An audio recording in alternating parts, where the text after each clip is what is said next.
Okay, hello everyone, and welcome to the second webinar in the Friends of the Forest Preserves Hidden Life of the Preserves webinar series. We're going to get started in just a few minutes as we let attendees kind of gather in the room. While you're entering and while you're waiting, please go ahead and say hello, who you are in the chat, and tell us where you're joining from.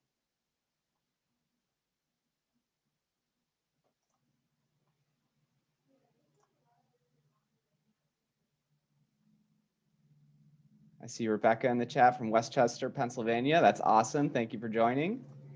If you're just getting in the room now, say hello in the chat. Let us know where you're joining from. And I'm also going to launch a poll. So that poll should pop up on your screen. And please fill it out as we're waiting for everyone to join.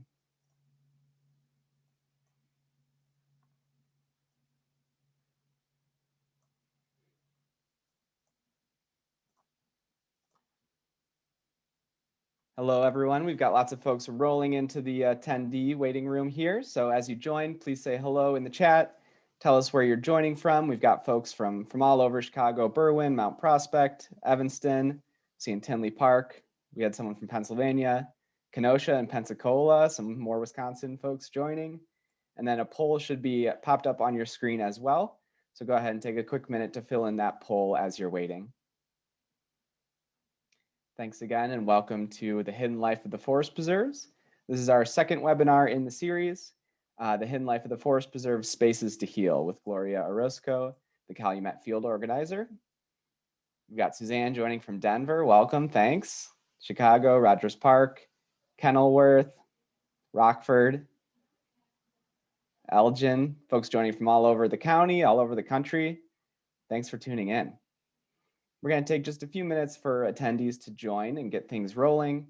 In the meantime, go ahead and fill out that poll that you see popped up at the top of your Zoom screen.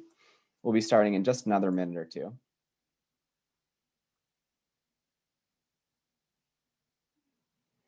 Got Zach at Purdue, Julie and Jan from Palos Heights. Thanks for joining.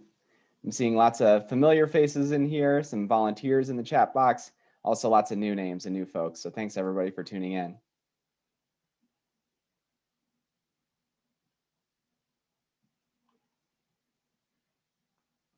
Hi, Urata from Barrington, a volunteer I get to work with every weekend. Thanks for joining.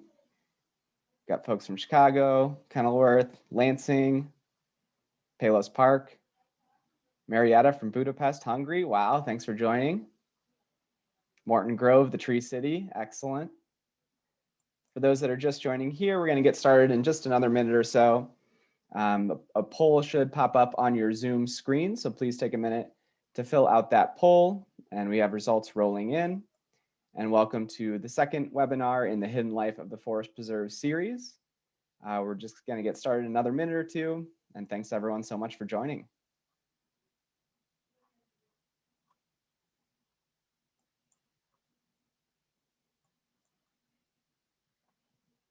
We've got lots of folks joining. If you're just joining us, say hello in the chat box. Let us know where you're joining from. So far, we've got great representation from all over Cook County, all over the Chicagoland area. And a poll should pop up on your Zoom screen. We're going to give just about another 60 seconds or so for folks joining and to fill out the poll. And then we're going to go ahead and get started.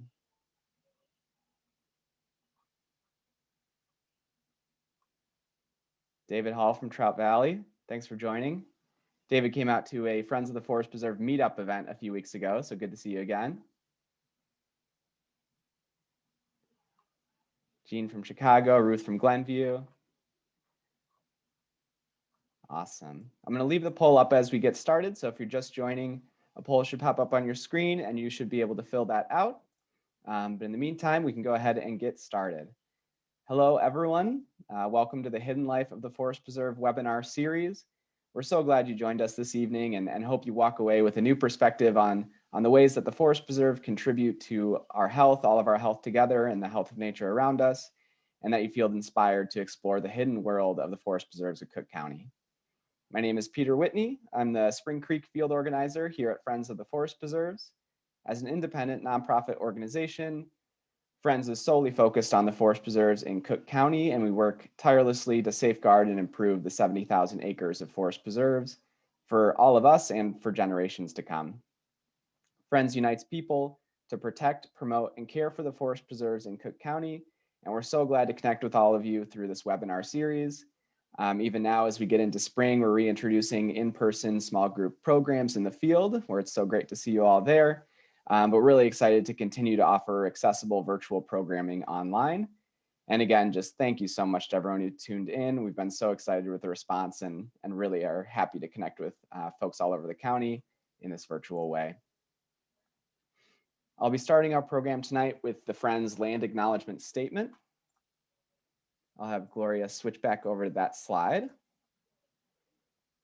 The Friends of the Forest Preserve acknowledges that the forest preserves in Cook County are located on the ancestral homelands of the Council of Three Fires, a longstanding Anishinaabe alliance of the Ojibwa, Ottawa, and Potawatomi North American Native tribes. These lands have also been a home and a place of trade for many other tribes, including the Fox, Ho-Chunk, Menominee, Meskwaki, Miami, and Sauk people. For centuries, these Native Americans cared for and protected these lands until ownership was largely stolen from them by US colonizers. Today, we here at the Forest Preserves and with the Friends of the Forest Preserves, we employ certain land management techniques that follow Indigenous practices. However, our forest preserves and our communities would greatly benefit from the more intentional application of Indigenous knowledge in how we manage and honor our protected areas. Chicagoland is home to one of the largest and most diverse urban Native American communities in the United States. Community members celebrate, practice, and adapt their heritage and traditions within the context of our modern urban environment. It is our responsibility to find common cause with community members and to support their engagement with the forest preserves. We ask you to offer gratitude, respect, and support to the many Native American people, including their ancestors, who consider the lands and waters within Cook County sacred. And please join us in carrying on a legacy of respect and active caretaking for our earth, for us, and for future generations. If you want to learn more about the Friends land acknowledgement or community commitments, please visit our website. And a few housekeeping notes before I turn it over to Gloria. Please, at any point in the presentation, feel free to type in questions in the Q&A feature at the bottom of your Zoom screen. At the bottom of the screen, there should be a bar and you can select Q&A. Questions that are entered into the Q&A feature will be answered after the presentation, or if we don't get to all the questions, which sometimes happens, we are sure to follow up over email for any specific question folks have. Lastly, please note that the session is being recorded, and so in case you have any connection issues or you aren't able to make it tonight or you want to share it with a friend, we will be posting the session to YouTube for later viewing. So I'm now going to mute myself and hand it over to Gloria Orozco. She's the Calumet Field Organizer with the Friends of the Forest Preserves.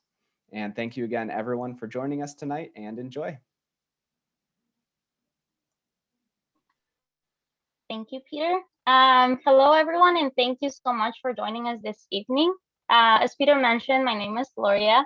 I mainly work in the Calumet region here in Illinois, trying to recruit and engage as well as make connections with volunteers.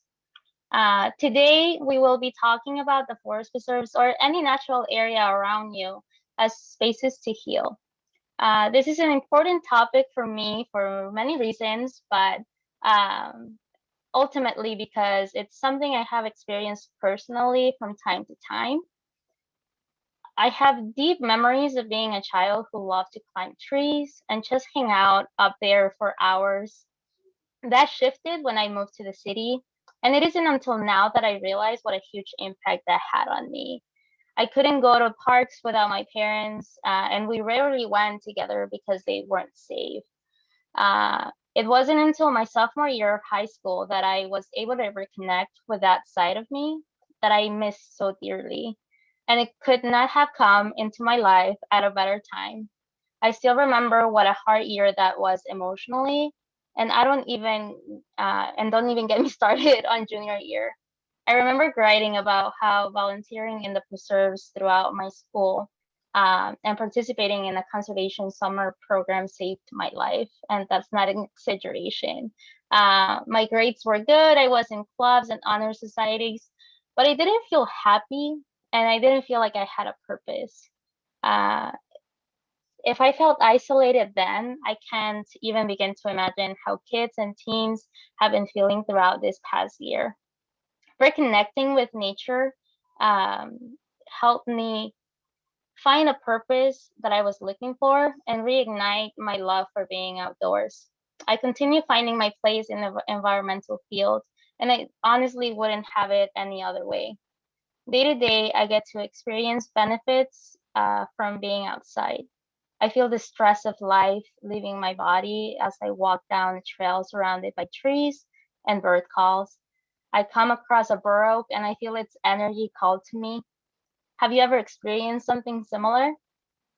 If you haven't, I hope you're able to have an open mind as we talk about some not so traditional ways to enjoy being in the outdoors.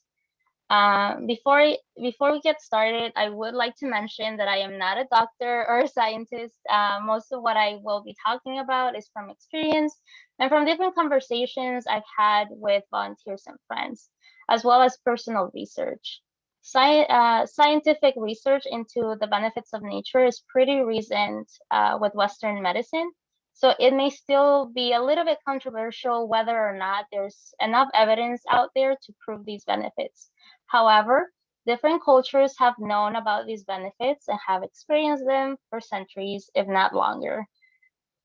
The activities we will be covering today are not meant to replace medical advice or medication. I personally find them to be complementary or preventative. To get us started, did you know that according to a study sponsored by the EPA, the average American spends 93% of their time indoors? For some, the pandemic has only increased this percentage. As humans, we are experiencing nature deprivation or lack of time in the natural world. This is largely due to time spent in front of a screen, which is associated with depression and lack of empathy, which is very much needed in this point of history, if you ask me. So you can see on the left of your screen a screenshot of someone's phone letting you know how much time and where that time was spent on their phone. This is a feature in iPhones. I'm not sure if Androids have a similar feature, but allow you to basically check yourself. This has been helpful for me to notice just how much time I'm staring at my phone, in case you need that help too. Thanks to all the research going into the benefits of nature, the term park deserts was born, which touches on the lack of green spaces in certain urban areas. Now we're going to talk about stress and what it does to our bodies. If you haven't experienced stress in the past year, please share your secret in the chat because I need it. Stress is extremely harmful for us. It lowers our immune defenses, makes it difficult to concentrate, increases our risks for heart attack and stroke, and even affects the way our digestive system works. While there are different ways to tackle stress, I would like to walk you through an exercise right now that I hope helps ease any stress I might have caused by talking about stress.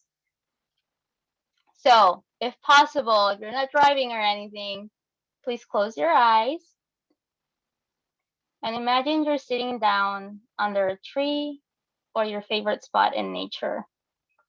Slowly scan neutral sensations throughout your body. Feel your feet grounded on the grass. Feel the support of ground below and behind you. Imagine the feel of the texture of the tree you're leaning on, the temperature of the air around your face. Feel your body relax as you take 3 deep breaths.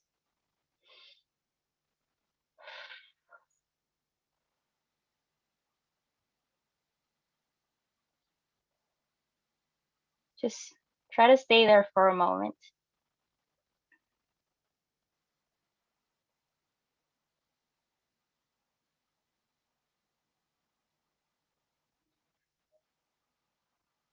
Okay.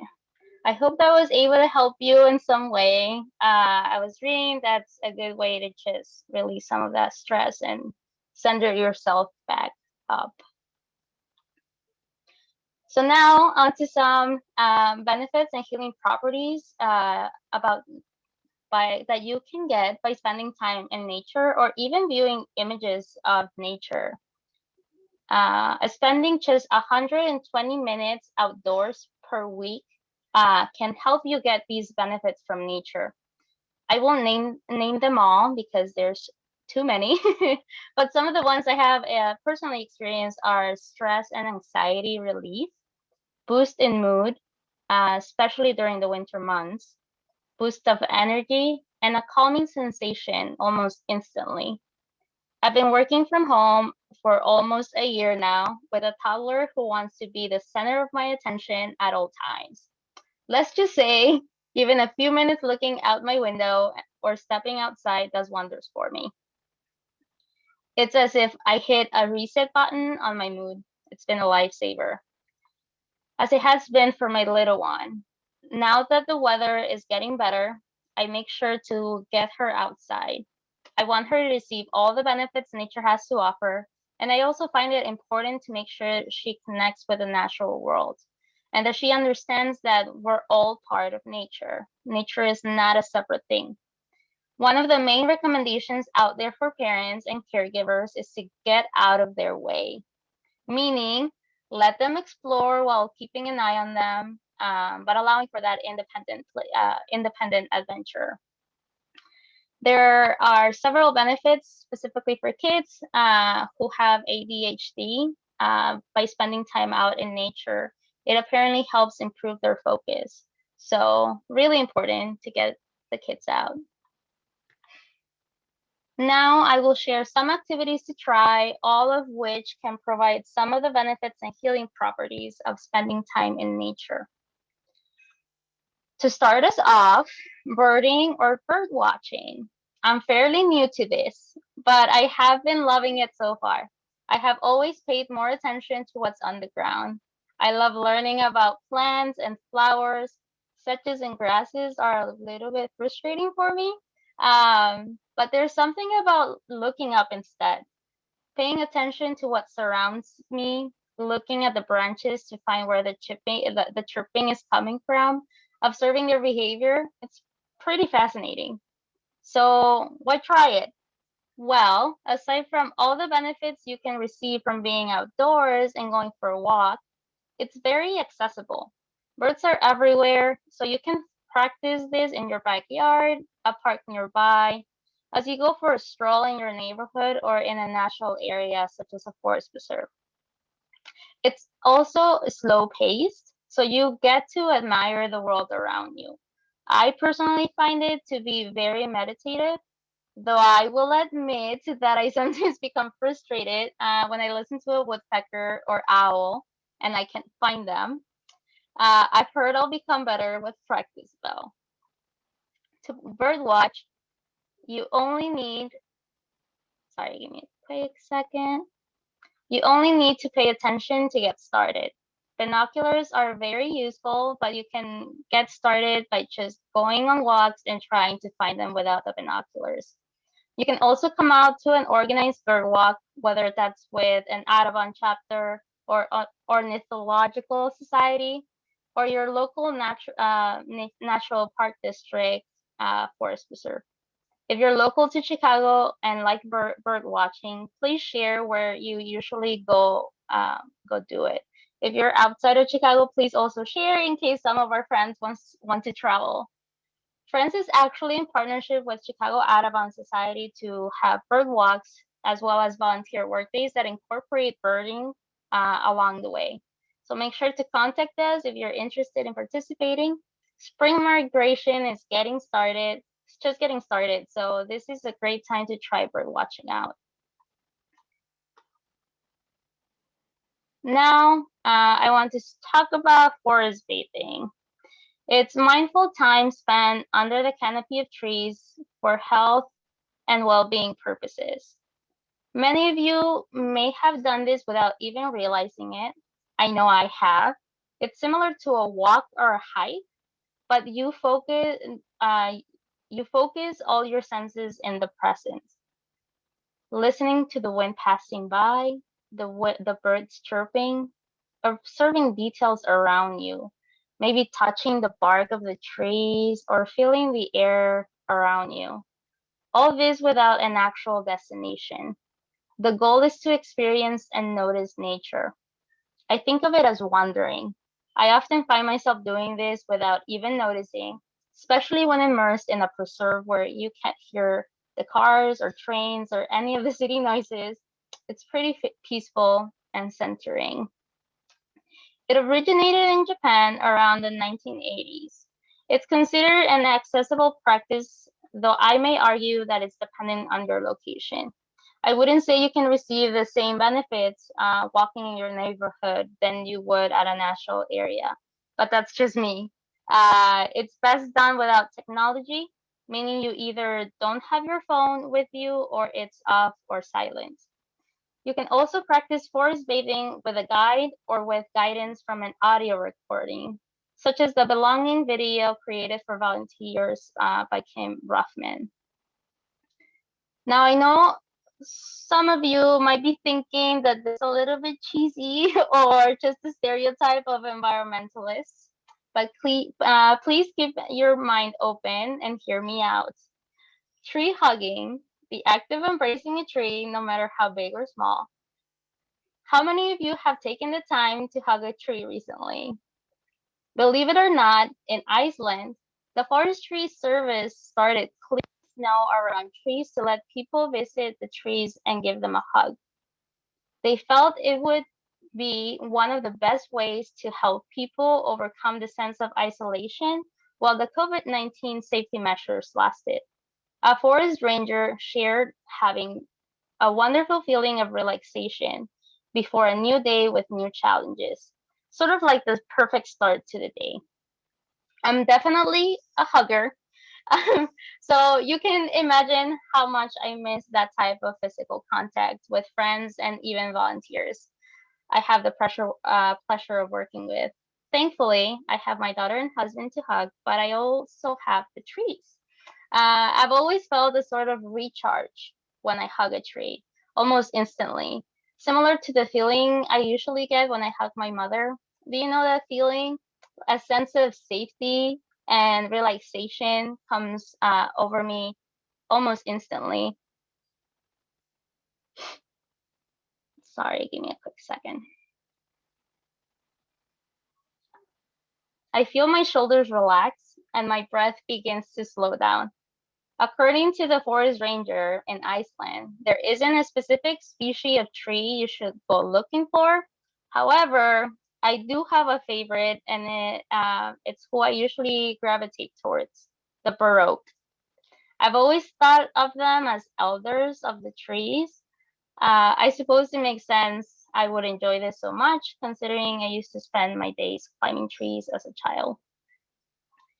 If you're up for trying this, my recommendations are to go about it with an open mind and not be reluctant. If it helps to do it when you're alone, try it that way. I personally have been sharing this love for hugging trees with colleagues and volunteers, and a lot of them have given it a try. I've heard positive reactions from them, so I suppose it is working. A few precautions though. Make sure there isn't a poison ivy vine growing along the tree, or that it's clear of bugs, insects, if you're worried about coming in contact with them. Just please don't kill them. um, Now I will be moving on to earthing. Has anyone heard of this before? It's a therapeutic technique that involves coming into contact with the grass, dirt, sand to connect with the earth. There are very few scientific studies on the benefits, but one of the most recent studies has explored earthing for inflammation, cardiovascular disease, chronic pain, among others. It is believed that through earthing, the natural defenses of the body can be restored. The main idea with this practice is to electronically reconnect themselves with the earth. Some ways to practice it outdoors is by walking barefoot on the grass, dirt, sand, etc. From what I read, walking on concrete or pavement will not connect you with the earth. I suppose that makes sense since it's blocking us from coming into contact with a direct element of the earth. I used to do this all the time as a child, but I remember getting yelled at all of the time to get my shoes back on. Guess I knew more than I thought I knew. Another way to practice earthing is by laying on natural elements of the earth. This picture is not me, but it brings a smile to my face because it was taken on the same day I learned how to receive earthing benefits by laying on the snow. I had never tried this before, but had the most amazing conversation with a dear friend who practices earthing regularly. She talked me through a sort of meditation or reflection as I lay on the snow. Yes, it was cold, so be sure to wear appropriate clothing if you're going to do this. She connected the passing of the seasons with our own human experience. She mentioned how she viewed winter as a reminder that just like nature takes a break and rests or hibernates, humans need to do the same. Just slow down and reflect on the year, becoming ready for when spring comes and regrowth, rebirth begins. I find this connection beautiful and exactly what I needed that day. I always have a hard time during winter, and it's something that I have been trying to work on for years. This was my second reminder of this idea, and I will talk about my first later in this presentation. Another way to experience the benefits of earthing is through earthing devices. This comes in forms of mats that you can place under your feet or by your keyboard and mouse, blankets, socks, bands, etc. You can find these online. I have never used one of these devices, so I would do my research before trying one out.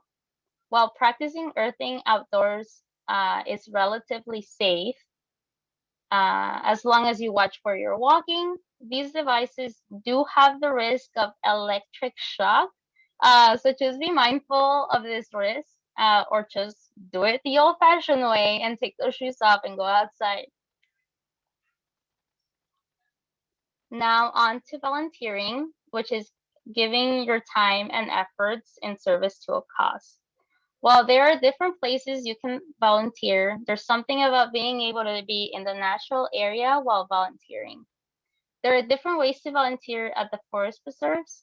You could do stewardship, which allows for mutual healing of an ecosystem, as well as our mind and body. There's a sort of mutual respect and healing process that I experience when I'm out doing restoration work. And there's something different to do each season. During the fall and winter, sometimes into spring, we're doing invasive woody removal and burning. I find it enjoyable being able to be out there with a fire going to burn the wood we cut, a sort of preparation for the growing season. During spring and summer, we have the chance to do some weeding. I find this to be meditative, but it's definitely not my favorite activity. During midsummer and fall, volunteers help us collect seeds, which are later cleaned and spread on site or in sites approved by the ecologists. I quite enjoy this activity. It's perfect to bring the kiddos out and have them explore as we collect some fun seeds, such as milkweed seeds or gray-headed coneflower seeds. I would say woody removal would be the most physically demanding activity of the three, but you're always able to go at your own pace or partner up for help. Both weeding and seeding allow for exploration and are pretty slow pace or depending on how fast you would like to go. You can also volunteer as a trail watcher. These volunteers are a visible presence to help make natural areas welcoming and inviting to all visitors. While enjoying your favorite outdoor activities, the best part about volunteering as a trail watcher is that you can do it while you're doing your own thing in the preserves. I've come across volunteers who are biking as they're trail watching. Others are walking their dogs or picking up litter on their way. Then there are monitor volunteers. These are community scientists who take training to help monitor populations of plants and animals. The Peggy Notovar Museum is currently looking for volunteer monitors to help monitor butterflies and ordinates. There are always opportunities to monitor plants of concern, birds, etc. If you're interested, I can share this information with you through email. At Friends of the Forest Preserves, we've also been trying to provide a platform for different groups to share their traditions, as well as heal wounds caused by racism and brutality. We were happy to be able to partner with the American Indian Health Services of Chicago, San Kateri Center of Chicago, Chicago Audubon Society, and the Forest Preserves of Cook County to have a winter solstice sunrise ceremony. Even though we couldn't have people out, we were able to broadcast live through Zoom. Families who usually go in person to do this ceremony were able to join virtually. It was a wonderful experience and a reminder, that was my first reminder, that winter is a time to reflect and that the winter solstice marks the end of this period, allowing us to grow from what we learned in the past year. We also had the amazing opportunity to partner with Black, Brown, and Breathing, a small group that started around August, I believe, of last year, to provide a safe space for Black and Brown people to talk and heal from the unseen wounds of racism, police brutality, etc. It was a beautiful event, and we hope to be able to continue partnerships like these to learn more about ourselves and provide safe spaces for sharing different cultures and ideas. We also love having these types of events because it brings people out into nature and it allows them to feel safe there, as well as to explore everything that's around them and even get them to explore farther, like far beyond the mowed lawn, which has been a really rewarding experience for me. So make sure to try different activities and different locations until you find the one that is right for you. My main message here is to not give up if you had a bad experience or if you felt as if you didn't belong. I can assure you that there's a group out there for you if you need it. It's also important that everyone feels safe going into a natural space to receive these benefits nature has to offer. If you don't feel comfortable going out on your own,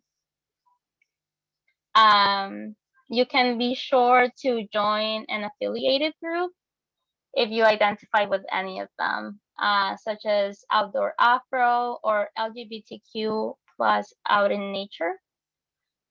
That you reach out, I would reach out and tag along. I know it can be sometimes intimidating to try something new alone, so these are some ideas that could help you. There are also a ton of groups on Meetup or Facebook dedicated to a specific hobby, activity, or interest. I am part of several groups I identify with, such as Nature Niñas or Niños, which is basically for Latino moms who enjoy the outdoors with their kids, or Black and Brown girls love the outdoors too on Meetup to organize outings. If there isn't something out there for you, you can also create it. There's always that option. I'm sure that there are people out there who feel that, maybe have a similar feeling or would like to do the same activities you're interested in doing. And here at Friends of the Forest Preserves, we're always open to partnering to help ease you into enjoying the outdoors. Also, I would like to make a reminder that nature is a human right and not a privilege of those who can afford it. With scientific research into the benefits of nature growing, I can personally see more and more evidence that humans need nature. It isn't a luxury. It's something that should be available to everyone, no matter what. Lastly, please be sure to honor and respect nature, just like we are receiving benefits and healing, it is only right that we leave the area as we found it. So please be sure not to litter, respect the space of wildlife, as well as other visitors. If you go off trail, just be mindful of where you step. I wanted to share these resources. If you wanted to explore any of the activities further, I will share some more through email though. So don't feel like you need to capture this in some way. And thank you everyone for listening to me. This is my contact information in case you wanna reach out. And just a reminder that there are 2 more webinar sessions in the Hidden Life of the Forest Preserves. So please be sure to join us.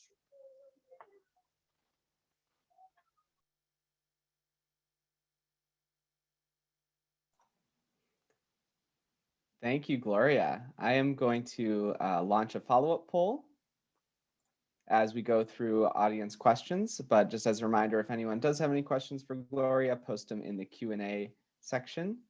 But the first question I have, Gloria, is if you have a favorite place in the forest preserves or like a go-to place that you go to get the health benefits of nature. I do. I have so many sites though. I think the main thing for me when looking for that spot is just not being able to hear the cars or any sitting noises. So it's usually maybe a prairie or somewhere deep in the woods. On the top of my head, I definitely think I have a special connection to Tedstone Forest Preserve and then Ryan Woods, as well as Whistler Woods. They're all down south, but that's because I live down south.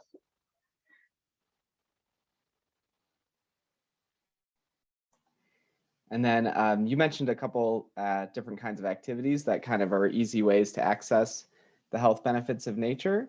And it looks like a lot of folks are interested in trying them after attending this webinar. But I was wondering if you had any recommendations for like groups to look up or events to join through different organizations that will give you an introduction to like maybe birding or forest bathing or anything like that. Definitely, and we're one of them.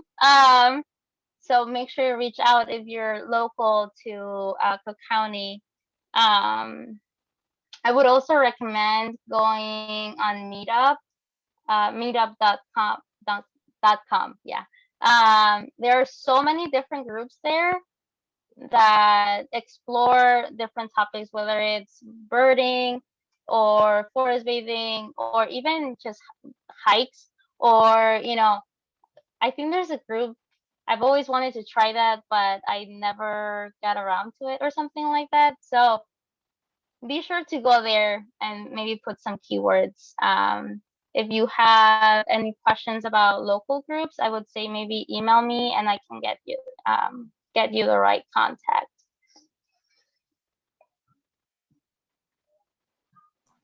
Awesome, thank you. And we even have a couple suggestions in the chat box. We've got Rebecca suggesting Hiker Babes and Elizabeth suggesting the Mycological Association. Both 2 great suggestions. Alana in the audience asked if you need to own a pair of binoculars in order to go birding. No, you do not. So it's also dependent, I guess, who you're joining. If you're joining with our partner Chicago Audubon Society, you do not need to. They provide the binoculars for you. And I recently learned that they have a program where if you're new to birding and attend 2 of their hikes, you're able to get binoculars for free. I can add that resource to my follow-up email if anyone is interested. Awesome, thank you. Regina in the audience asked about bringing some of these health benefits and nature benefits to like youth and school groups, and whether or not maybe you've ever done any kind of field trips, like even in these times of COVID. I was wondering maybe you could touch on ways that to involve young people and teens with the health benefits of nature, and if there's any kind of events or programs that you're doing with younger folks. That's crazy. Yes, I am. Next week. So different recommendations, and I think Peter is the one who did this, but I believe you had a volunteer who really wanted to get together with his friends, but the only way they would allow him to was outside. So then he started gathering friends to come out and volunteer. Oops, sorry. Yeah, absolutely. His parents like really gave us a good setup. They're like, you can't come out unless you're coming to volunteer. So we really appreciated that. So that's an option, and you can reach out to any of us, and we can find the right site for you so that you can go do that. The other way that we're doing this, there's different programs throughout the region that work directly with kids or teens. Two of the ones we're working with next week is Mighty Acorns, who creates curriculum for nature exploration and just environmental science, but like hands-on for 3rd to 5th graders. And we're using their curriculum to interact with Girls Inc. So they have some like a spring break, summer breaks, and we're trying to incorporate that curriculum into their outings. So we will be out with them next week at the Ryan Woods doing some activities, and they will also be doing it virtually. So it's kind of like doing hybrid activities. And then in terms for teens, if you have a teenager at home, we have Friends of the Forest Preserves and has different programs, some in partnership with the Student Conservation Association and the Forest Preserves, where they can get a summer job, a summer internship. It's 6 weeks long, and that's kind of how I got started in this field, and here I am still. So I would say that works. And they get paid for doing work out in the Forest Preserves during the summer. So just be sure to check our website or email me directly, and I can help you get the right contact information. Awesome, thank you. A quick question that I can address in the audience. Pat asked if this presentation can be accessed by teachers that aren't able to attend today, and the answer is yes. It'll be on the Friends of the Forest Preserve YouTube page, and then of course Gloria is also a really great resource to reach out to anytime if you want to do a presentation live. Someone else asked if you had if you had any recommendations or any thoughts on the best way to enjoy nature if you have a limited amount of time and kind of limited access to a natural space. Maybe you don't have a car and aren't able to go too far. Any recommendations for enjoying the benefits of nature closer to home?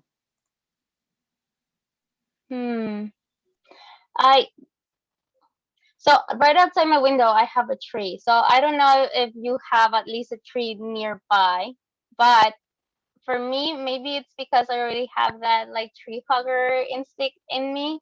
I would recommend go hug it, or even just staring at the tree and clearing your mind apparently helps. Like even having images of nature inside or a plant, it helps. And so if you're trying to get at least some of the benefits, I would really recommend either going for a walk and having some soothing audio if there's a bunch of city noise around you, or definitely look out of the tree. Or I recently learned that people are there's feeders that go on your window, like you close your window and you put it there, and the bird is able to come and eat from there, and it's apparently just an amazing experience.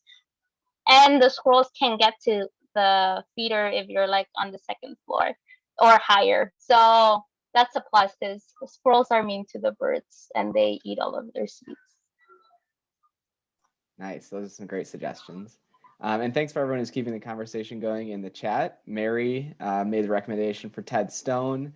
She's a regular volunteer there, and claim that they're a very friendly group, and I can attest, I can agree. It's a really great group down at Yes. Headstone and some beautiful sites. So I'll give a +1 to Mary's comment there. Absolutely worth joining. We had a question from the audience if there's any opportunities to do any of the activities that you mentioned today at a volunteer workday. Yes. So I will be doing forest bathing coming up soon. Peter has been doing it for the past few months. So we have 4 different organizers in our organization, and we're just throughout the county. So just send us an email or something, and we will get you the right information. But something that I found really successful last year, and we're hoping to do it this year again, was the incorporation of birding during a seed collecting workday. So we will be birding on our way back towards the prairie. And then once we got to the prairie, we would seed collect, and it was just the most peaceful thing ever. Currently, we do have the workday and the birding hikes happening separately in partnership with Chicago Audubon Society, but you're still able to join, and we're hoping to try and mix the two soon. I am also taking a training to be a bird hike leader, so I may be able to have more opportunities then. And in terms of tree hugging, I mean, I'm always telling volunteers to hug trees, so that's always incorporated. Awesome, thank you. Brian submitted a question, and he just wanted to give a quick shout out to Starved Rock State Park as a place to access nature in the Chicagoland area, and not quite in the Chicagoland area, but a great place to visit and see some of the unique different ecosystems present in Illinois. And Derek asked a question in the audience, and either scientifically or just in your own experience, can you say anything about the potential benefits of like scent chemicals or the scent that are emitted by plants in natural areas? Yeah, so I don't have the exact species, but I didn't want to include it because I don't know how scientifically backed up this is. But yes, apparently plants how do you say it? Disperse, give out a certain scents, and even the cedar tree, it's supposed to be really beneficial for you as well. The smell, and even just the tea, which is something that I experienced recently during the winter solstice ceremony at Whistler Woods. Someone brought some cedar tea, which is also part of just the tradition of how they usually celebrate the ceremony. And they were just letting us know how beneficial that is for your health.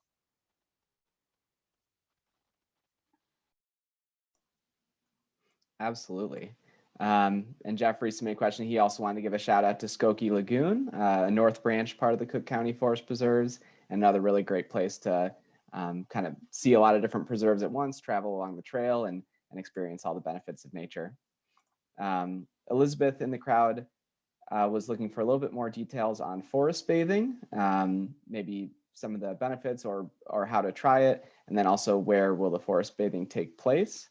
As far as where it goes, Elizabeth, there's a few different places and different folks offering forest bathing throughout the county.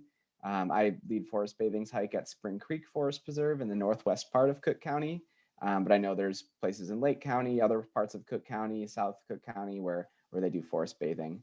But Gloria, could you give a little bit more details on maybe a good way to try out forest bathing or where to start? Yeah, and then just really quickly, there's certifications that you can get to become a forest bathing guide. So I'm sure there's other people leading those hikes as well.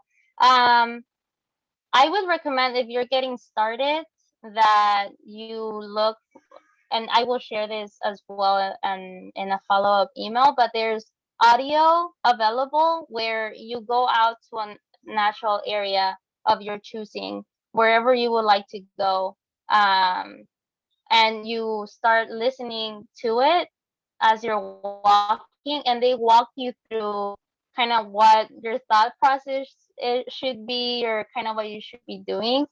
It defeats the purpose of not having a phone with you, but I personally found it really helpful to get introduced into it. It's kind of like when you practice meditation. I I personally still need someone to guide me through the meditation. I don't feel just that I'm quite yet to do it just by myself. So it's similar in that sense where you have that guide just listening to as you're walking in the natural area of your choosing. And then I feel that after that you're kind of able to just kind of guide yourself. And one of the main things is just to not try and let your thoughts go into everyday worries, but really try to be present and be really mindful of just all of your senses. What am I feeling? What am I hearing? If you don't have the headphones on, viewing. And the main, another big thing is just not having a destination. Don't try not to go in there with the idea, I need to get X where by X time, right? So just go in there, see how much you can explore, and just give yourself that time. I hope that answered the question. Awesome, thank you. Regina asked, could you share the name of the organization that you mentioned where after completing the 2 hikes, they gift you the binoculars? Just a reminder. Yes, Chicago Audubon Society. I will share that link. I have that link. Awesome, thank you. Yeah, and Jeffrey is making some comments in the Q&A section as well about some of the north side preserves. Sometimes getting off the trail can really give you access to the benefits of nature, and it can be a really different experience. And then he also said it's really productive to sit still for a long time and rest and let the forest come to life around you. And that's definitely something I can attest to too. It's amazing just kind of taking the time to stop and stop walking and seeing what comes alive, and really seem to notice so much more. We got another, oops, sorry, go ahead. No, I was just gonna say that that's something we forget, even when we go out and volunteer, like especially during the winter, because you go out there, you're like, okay, I'm going to tackle this buckthorn, and you kind of forget to just stop for a second and look around. So I really like his comment of how nature comes alive around you. I took a minute, I would say like 10 minutes, just laying on a log, looking up, and like woodpeckers started flying by and the wind was blowing around me. So it was a really peaceful moment. Absolutely. Someone else asked a question about either forest bathing or any of these nature benefit activities with young kids. And I know you got some experience with that with yourself, with Day. Could you give some comments on tips or your experience kind of making sure kids get access to nature and enjoy some of these benefits just like adults? Yeah, I think it depends on your child, right? But mine will not sit still and she will be hopping around and doing her thing. So, like I mentioned before, just kind of like it's hard because you want to keep them safe, but kind of like just get out of their way. I find myself chasing her, which may freak other people out, but it's kind of like that, allowing them to be independent during that moment where they're mostly safe. So obviously it's dependent on where you're at, but her and I are usually near a prairie or something, and I feel pretty comfortable having her explore. She wants to stop, we stop, we look at a plant. So it's a lot of kind of like letting them be your guide. So you're kind of out there and just following what they want to do. If they just don't seem interested, I say just give it a little bit of time. It's kind of hard to pull them away from the electronics. So just maybe give it some time or try different activities out. Maybe there's, if let's say you're going out there and you really want them to get into fishing and they just don't like it, maybe what they would like is just going into the woodland and playing around with rocks and sticks. You'll be surprised what they find entertaining, or making like little mud pies, but they're not even pies. So let them be the guide. You follow them. Absolutely, yeah. I think that's the quote of the night. Let them be the guide. I like that a lot. So I think that's all the time we have for questions now. And thank you everyone again for joining us today. And we hope that we're able to see you out in the field again sometime soon. But in the meantime, we'll be sure to keep in touch through email, social media. You can always visit our website, friendsoftheforestpreserve.org or fotfp.org. If we didn't get to your question today, but I think we got through most of them, we'll be sure to follow up over email. Oops, sorry, just saw another chat. We'll be sure to follow up over email, and don't hesitate to reach out to us as an organization or reach out directly to Gloria. She put her contact info on the last slide with any questions or ideas that you might have related to this topic or just getting involved in the forest preserves and visiting sites near you. Lastly, Friends is a membership-based organization. So if you do feel inspired to donate to support programs like what we're doing tonight, I just put the donation page in our chat box, and you can visit there and find more information on our website. So thank you again, everybody, so much for joining tonight. We're so glad to have you here and so excited to be able to connect with everyone virtually. Thank you very much and have a great night.